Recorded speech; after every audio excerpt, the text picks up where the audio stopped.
Hello दोस्तों, मेरा नाम है सुमित और आप देख रहे हैं हमारे यूट्यूब चैनल बेसिक एजुकेशन में। पिछले पार्ट में हमने पेज लेआउट का थर्ड पार्ट कवर कर रखा है। पिछला वीडियो अगर नहीं देखे हैं तो प्लीज जाकर जरूर देखना। आज हम पेज लेआउट का लास्ट पार्ट करेंगे, फोर्थ पार्ट, जिसमें हम पूरी डिटेल्स एक बार फिर से देंगे और आज उसको पूरा क्लियर कर देंगे। ठीक है, चलिए स्टार्ट करते हैं। दोस्तों, सबसे पहले हम MS वर्ड को ओपन कर लेते हैं, ब्लैंक डॉक्यूमेंट ले लेते हैं। यहाँ पर हमने पेज लेआउट लिए रखा है टैब में। पिछले पार्ट में हमने फर्स्ट पार्ट में मार्जिन और ये ओरिएंटेशन, साइज, कॉलम्स है ना, और उसके बाद सेकंड पार्ट में हमने break, line number, hyphens. Third part में हमने पैराग्राफ सेटिंग को पूरा कवर रखा है। आज हम बात करेंगे अरेंज के बारे में। अरेंज करने के लिए सबसे पहले हमें एक एग्जाम्पल के थ्रू जैसे कुछ पैराग्राफ क्रिएट कर लेते हैं, जिसके लिए is equal to RAND bracket open bracket close और इंटर करने के बाद यहाँ पर हमारे पास एक पैराग्राफ आ गया। अरेंज वाला जो ऑप्शन है तभी खुलेगा जब हम इसमें कुछ इंसर्ट करेंगे, ठीक है, क्योंकि यहाँ पर हमें position, drop text, bring forward, send backward, selection pen है ना, अलाइन, ग्रुप, रोटेट, तो किसी भी चीज़ को पोजीशन देना है, ड्रॉप टेक्स्ट करना है, बिहाइंड फॉरवर्ड करना है, सेंड बैकवर्ड करना है, सिलेक्शन पेन करना है, अलाइन करना है, तो उसके लिए हमें कुछ इंसर्ट कराना ज़रूरी है। जैसे कि हम यहाँ एक इंसर्ट करवा देते हैं, एक पिक्चर इंसर्ट करवा के देखते हैं। जैसे यहाँ पर हम ये स्पाइडरमैन ले लेते हैं, ठीक है। अब देखिए यहाँ पास हमारा ये जो है पेज लेआउट में आते हैं और ये जो अरेंज वाला ऑप्शन जो है हमारा पूरा ओपन होके आ जाता है। यहाँ पर हमारा पैराग्राफ वाला जो है वो भी बंद हो जाता है। जैसे ही हम कुछ इंसर्ट करेंगे तो हमारा अरेंज वाला ऑप्शन खुलेगा और पैराग्राफ से रिलेटेड जो भी कुछ भी करना है तो पैराग्राफ वाले में जाएंगे तो वो हमारा ऑप्शन ऑन हो जाएगा। फिलहाल अभी हम इसको अरेंज वाले में आए हैं। तो पोजीशन, जैसे कि मैंने पिछले वीडियो में इंसर्ट वाले में भी बताया है, वार्म टेक्स्ट में जाकर हम इन फ्रंट ऑफ टेक्स्ट करेंगे, इन फ्रंट ऑफ टेक्स्ट में, तो फिर हमारा पिक्चर जो है एक जगह से दूसरी जगह हम आसानी से ले जा सकते हैं या उसे मूवेबल कर सकते हैं, ठीक है।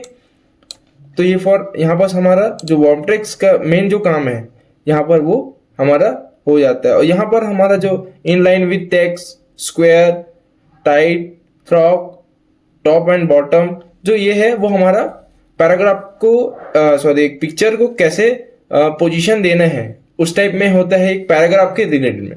अगर पोजीशन की बात करें, पोजीशन में जो है जो विद टेक्स्ट रैपिंग दिया है, तो पैराग्राफ को किस टाइप में पोजीशन करना है या पिक्चर को किस टाइप में पोजीशन के रूप में देना है वो उस चीज में बताता है पोजीशन, ठीक है। जैसे कि हमने यहाँ पर लेफ्ट में रखा है, सेंटर में रखा है, राइट में रखा है, तो हमारा जो पैराग्राफ है वो हमारे पिक्चर के अकॉर्डिंग वो सेट होते जाएगा पोजीशन, ठीक है। ये मिडिल लेफ्ट में है, ये मिड में है, उसके बाद मिडिल राइट में है, फिर डाउन में लेफ्ट में है, डाउन बीच में हो जाता है, फिर ये राइट में हो जाता है। तो इस टाइप में हमें पोजीशन, कोई भी पिक्चर हो गया वो हमें पोजीशन के थ्रू में बताता है। वर्ब टेक्स्ट तो मैंने बता ही रखा है, वर्ब टेक्स्ट में ज्यादातर हम इन फ्रंट ऑफ टेक्स्ट का यूज करते हैं, ठीक है।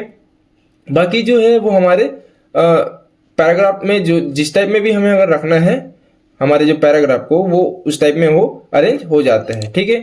अभी आते हैं ब्रिंग फॉरवर्ड में। ब्रिंग फॉरवर्ड जो है अभी हमारे पास है ही, क्योंकि जो पिक्चर है वो भी हमें ब्रिंग फॉरवर्ड में ही दिखा रहा है। सेंड बैकवर्ड में जो होता है वो जो है इस टाइप में हो जाता है, सेंड बैकवर्ड में, ठीक है। ये जो लाइन के बाहर हो जाता है, ये देखो, ये जो हमने किया है वो send behind text. Behind text मतलब जो टेक्स्ट के, मतलब जो पिक्चर है वो हमारा टेक्स्ट के बाहर दिखा रहा है। जो पैराग्राफ है वो हमारे पिक्चर के बाहर दिखा रहा है, ठीक है। यहां पर आप लोग को दिख रहा होगा, थोड़ा बड़ा कर देता हूं इस टाइप में, ठीक है। तो एक ट्रांसपेरेंट के रूप में अगर जो पैराग्राफ देखे तो वो हमको दिखाई दे रहे हैं, ठीक। यहाँ पर समझ आ गया सेंड बैकवर्ड में। और यहाँ हमने bring bring in front of text, अगर फ्रंट के ऑफ टेक्स्ट में करेंगे तो हमें पैराग्राफ नहीं दिखाएगा, अगर सेंड बैकयार्ड में जाएंगे तो यहाँ पर हमें जो पिक्चर है वो हमें लाइन के थ्रू दिखाई दे रहे हैं। ठीक है, अभी आते हैं सिलेक्शन पेन। जो भी सिलेक्शन किए हैं उसको या तो हाइड करना है या तो शो ऑल करना है, तो इस चीज के लिए हम यूज करते हैं। ठीक है, इसको अभी कैंसिल कर देते हैं। अलाइन वाले ऑप्शन में जाएंगे तो सबसे पहले हम इसको सिलेक्ट कर लेंगे। सिलेक्ट करने के बाद जो अलाइन टू पेज है, लेफ्ट टू राइट वाला जितने भी ऑप्शन है वो हमें दिखाएंगे। एक मिनट ना, इसको पहले हम साइड कर देते हैं, इसको और छोटा कर देते हैं, और इसको अभी हम साइड कर देते हैं। अभी जो अलाइन वाले ऑप्शन में जाएंगे तो लेफ्ट टू राइट इसको सिलेक्ट करेंगे।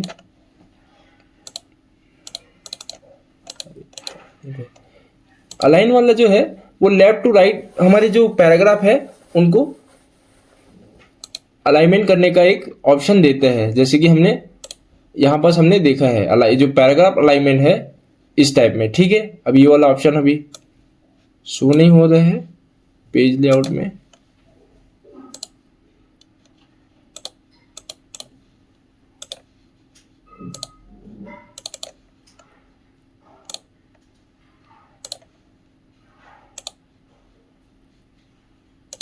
चलिए अभी इसको छोड़ते हैं। वैसे ग्रुप में भी होता है, और रोटेशन में हमारा जो रोटेशन है यहाँ पर हमें देखने को मिल जाता है। रोटेशन में हम जो भी इंसर्ट किए हैं वो हमारा रोटेट होने लगता है। ठीक है, इस टाइप में जिस भी डायरेक्शन में हम रखना चाहे उस टाइप में हमें horizontal, rotate right, rotate left, flip vertical, horizontal और मूव रोटेशन ऑप्शन, यहाँ पर हमें बहुत सारे ऑप्शन जो देखने को मिलते हैं।